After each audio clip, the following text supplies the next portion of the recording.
Well, and I could get annihilated for this statement, but do you think maybe if maybe membership between the 20 and 40-year-old demographic maybe doesn't see that value of connection because they grew up in an environment where you're connected through a device, right? Like your social network isn't tactile where I'm 40, I've been practicing, I walked into the doors at KPMG when I was 21, so I've been doing this almost 19 years, and I walked into doors and I had to sit in a room and I had to learn and I had to pick up the phone and I, kind of there was a lot of learning by osmosis and being tactile and really appreciating that value and, people getting together face to face, happy hours, all of that stuff. Do you think some of that, you know, that maybe there's a disconnect in the perception of value that I don't need to be part of an organization because I can find it with peers over the internet or through TikTok or feel connected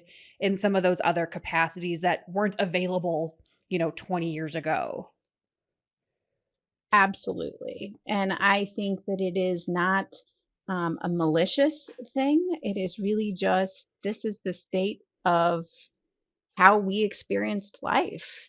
I mean, that's just how they experience life. And if you think about, we just had our educators get together.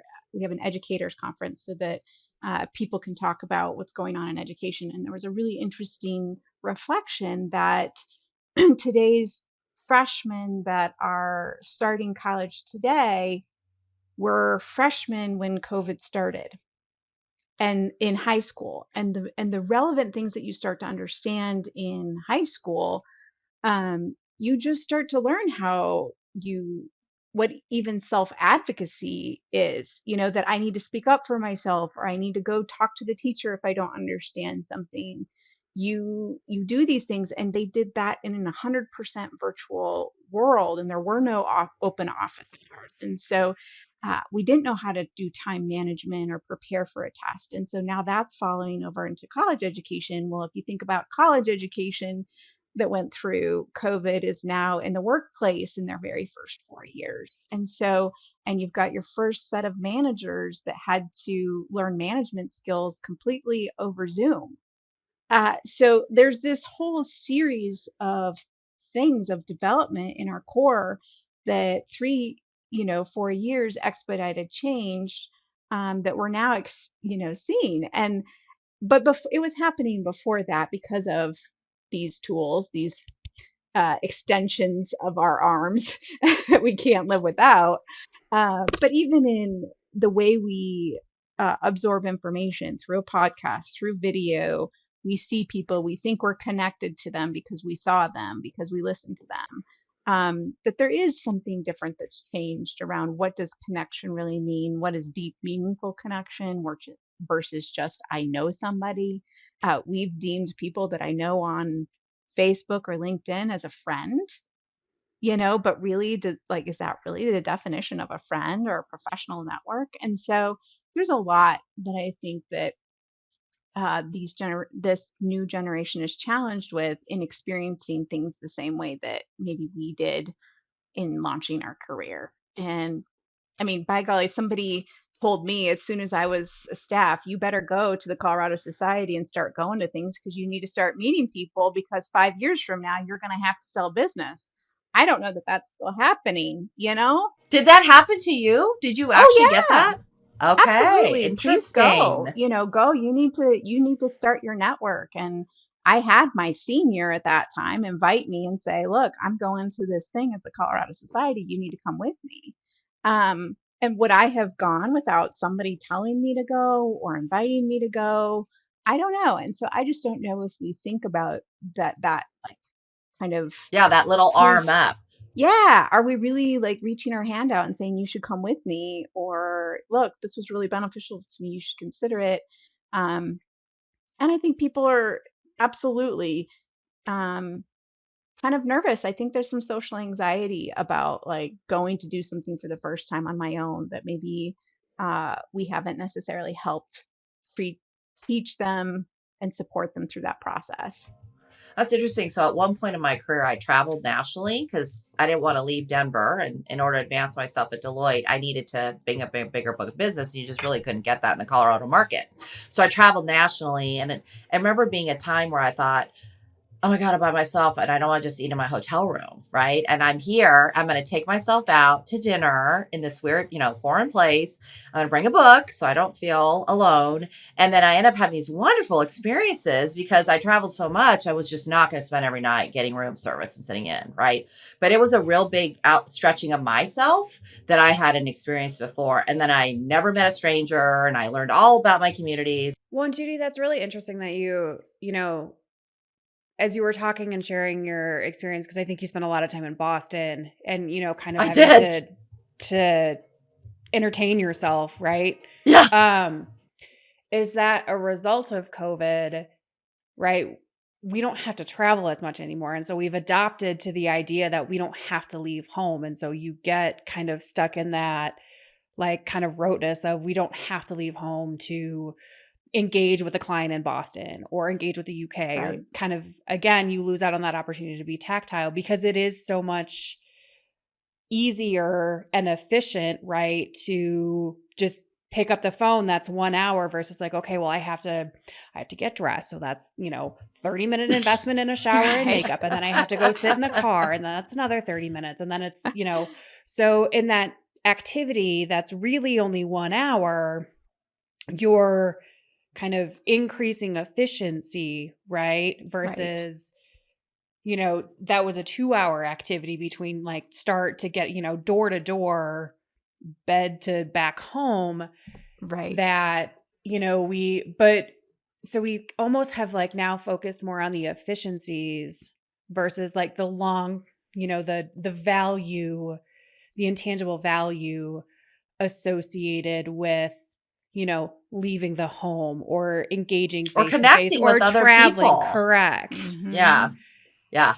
I mean, I'm really grateful that we were able to make it through COVID. I mean, Meredith researched the taxability of streaming. I mean, I remember going to a conference years ago and it said content. And I'm like, what are you talking about? What the heck?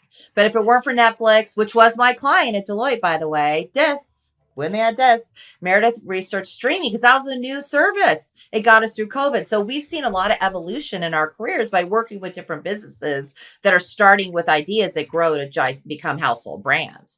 But yeah, I do Absolutely. think there was some, I mean, I'm glad we're not traipsing all around the earth like we were. I mean, I was premier status. I had it was great. And then, but at some point you're like, I don't need to eat dinner at another place and be alone in a hotel room, right? I don't really care that I'm a Marriott special person, So because it is nice to be able to connect and be able to do things virtually today, I think. But we do have to remember that IRL is a value too. That that connection. I mean, I have clients that are like still my friends because we built a relationship outside of work because we work so much together. Yeah. So those were important parts of your career that are very satisfying. I think one of the other parts that I've seen emerge is, you talk about the, like the Netflix effect or different, content creation, different things. I also call it the Amazon effect. In some ways, of we've started to got to the point where whatever it is I need, I'll buy it at that point. I don't have to think about what I'm going to need 3 years from now, 5 years from now, and I can get it personalized and delivered to me, right? And so I don't really have to go out and seek it. We have a very much individual mindset versus kind of that and personalized mindset rather than that collective mentality around what am I doing to contribute, broader than just what my needs of my household are. And when I need it, I'll go get it, not necessarily thinking about, well, look, this is something that I'm going to have to build over time. And, so people think I can just go online onto LinkedIn and say, hey, I'm looking for a referral to so and so, or I'm a business. Can you just, I just need somebody now for this. And really, we've lost in some ways this ability to think further than 2-day prime in a lot of areas that we have. And really, our true relationships are not built that way. Relationships are not microwavable. They're not, you don't just say, okay, Amazon, deliver to me a quality, trusted coworker, quality trusted referral network, and I want it here in 2 days. So I think that Amazon effect has also impacted how we think about what it takes to build our professionals. We build community for CPAs, and CPAs need other CPAs, and we need a support group, we need network, we need ongoing learning, we need training. And when something happens and you experience something and then I experience something, we can learn from each other. And when I go through a job change and there's an opportunity over there, like your network knows who's good and who needs what. And we need those kinds of supportive networks, and businesses need that, which is why business groups are together. And so um, yeah, it's been a really interesting thing to watch, and then try to kind of undo some of those things and reteach people the power of the network. And we may have touched on some of these, but we're halfway through 2024, which is cuckoo bananas. Um, but what were some of the main goals for 2024 for the COCPA, and what are maybe some of the initiatives that you're looking forward to in 2025? It's a great question, and I think as an organization, we're really thinking. It's interesting as a professional organization, you have to think about the profession and you have to think about the organization. So we are constantly thinking two streams of strategy in a lot of ways. And so we're thinking about how do we preserve the organization, keep the organization relevant, but then also how do we support the profession? And what is it that we're doing to advocate for the profession, for the professionals, so that it can stay sustainable over the long term. So, really, our focus this particular year has been twofold. We're really thinking as our organization wide, like how do we support our members? What's the truest value to them? How do we realign services? Because what it once was is not what it is today. So when we think about the needs of learning, that's changed. What service really means has changed. We're really trying to understand what's our role as the advocate and increase our capacity to do so, because I think CPAs need advocates in so many more arenas than just protecting, their license. And so we've been highly focused on, over the last years, growing our capacity to speak into issues that matter to CPAs. And so we're thinking about our organizational capacity, and then we're also thinking about the professionals' capacity. What are the opportunities that we are growing to reach students? We launched our foundation, Educational Foundation, as kind of our sister organization that we use donations from our members to help support the future of the profession. And we give scholarships, and we just launched another scholarship this year, which is our community college transfer scholarship. So really thinking about the pipeline, and that so many people from a cost standpoint are exploring community colleges as a first step now. So how can we get them to maybe take the next step and transfer into a 4-year institution to study accounting? So I'm super excited about some of the things that we're doing to try and address different areas of the pipeline. And that's been like the number one issue. But then I think, from a professional standpoint, that employee experience enhancing and keeping people in the profession. One of the programs that I'm super excited about that we do is our Lead Fit program. And that really is the leadership development of those that are in that like 3 to 5 year space. And it is the highlight of my year because I do the program with them and watch them encounter experiences that personally and professionally, that they haven't actually taken the time to reflect upon and really dive deep into. And so enhancing their experience of the profession as well as kind of promoting the future of it. So we are thinking the other thing in the profession that we're just trying to stay on current trends. This particular year, as you even see in legislatively in Colorado, things emerge like ESG and reporting and artificial intelligence, and there's laws around that are kind of emerging. Well, all of that impacts our professionals, so really just trying to make sure that we're giving our professionals the opportunity to explore and expand their horizons and think about how those things are going to be impacting them 3 to 5 years down the road or faster, really. Yeah. What is ESG? Environmental, social, and governance reporting. Oh, okay. I was like EDI. I know that one. Yes. Yeah. Okay. Yeah. Yes, See? and so there is a huge push. California was one of our first states that actually has requirements for business to start reporting and get some sort of certification on that by an auditor or somebody involved in reporting not just financial data, but now data around their environmental impact, their social impact, and their governance procedures. So we're seeing this emerge that the price to play the game of business isn't just I produce a financial return, but what I leave is more than what I used, whether that's environmentally with the people and how I've impacted them in my communities and the way in which I govern my business. And so the price to play has increased. And so as CPAs that support business, we have to think about how our services also provide trust in those areas. Because, like I said, CPAs provide trust. We don't just provide numbers. And so, what is it that the role of a CPA is when it comes to artificial intelligence and making sure that businesses, consumers can trust it? What's the role of a CPA on, when businesses have to report on their carbon impact and they're telling their consumers what that is? What's the role of the CPA in validating that kind of data? And if CPAs don't think about the role that they need to play in that, they will be left behind and somebody else will take the role of trust. And so, as a profession and as an organization, we really are trying to think where, far into the future, what's the role of CPAs and how can we help prepare them now?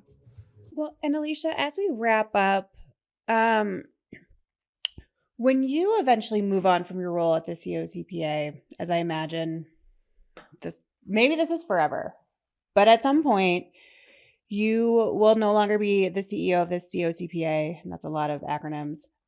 Yeah, What legacy do you hope to leave behind at the organization?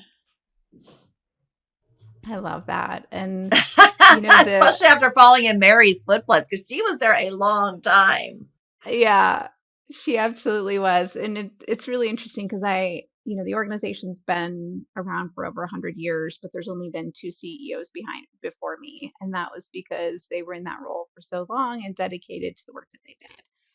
And I also think came into the role fairly young. And so had the opportunity to have a long runway to make the impact that they did. And so it definitely is, an honor that I find to be able to serve in this role because it's not about the legacy I leave. I think it really is about the legacy that the organization leaves on the profession itself. And so the legacy I leave is empowering the people that work for the organization, the volunteers in it, and the professionals that use its support to feel like that they can carry on regardless that their careers are better because they were part of this organization in some form or fashion. And that's the legacy I really hope. It's not about me. It's about the fact that um, that the accounting profession, that CPAs working in it feel like they had a better experience because of their involvement in the COCPA. And that's the legacy I want, that members that have come through it feel that way, that they feel like they had a sense of belonging, that there was something that they belonged to and they were proud of it. I am so proud of my profession. I'm proud to call myself a CPA. And a lot of that's because it's not just the individual work that I've done, but because I see what other CPAs do and that I'm connected to them, that I'm like in the same brand as them. So I just am so proud of what we do collectively. And my hope is that through my work in the organization, it stays one of those places that people feel really proud to be a part of. I love that. And I think that's the perfect place to end kind of our discussion. Alicia, thank you so much for your time today. Thank you so much for your work with the Absolutely. Colorado Society. And thank you for showing up at the Tax Council and kind of Yeah. spreading, kind of the COCPA's wings. We really appreciate all that you do. And it was just amazing to have you here, kind of spending your time with us. So thank you. Yes. Well, thank you for your deep expertise and sharing it, and really appreciate the opportunity. And that is another episode of Saltivation. Till next time.